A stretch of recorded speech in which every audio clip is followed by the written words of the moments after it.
moving to Washington in itself is a challenge. The hunting part of being here is as well challenging because it's things I've never hunted, it's things I don't know anything about. Looks like an alien. One thing that I've definitely learned is you have to adapt, you know, because I'm having to adapt to the land and the heat and the other animals that I'm not used to, I guess like you would anywhere.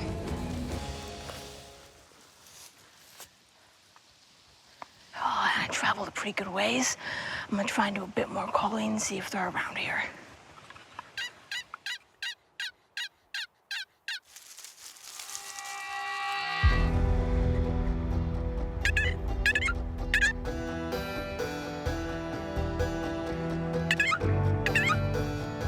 There's no tree coverage. One thing when you're hunting, it's like no matter what you're hunting, you want to stay covered. You want to stay in the trees. But here, I've noticed the trees are so far apart and there's just not much coverage. I just try and go from cover to cover, even if there are some spots that I'm like out in the open, which I hate, but what can you do? Alaskan Bush People, all new, Sundays at 9 on Discovery. Watch live and catch up on Discovery Go.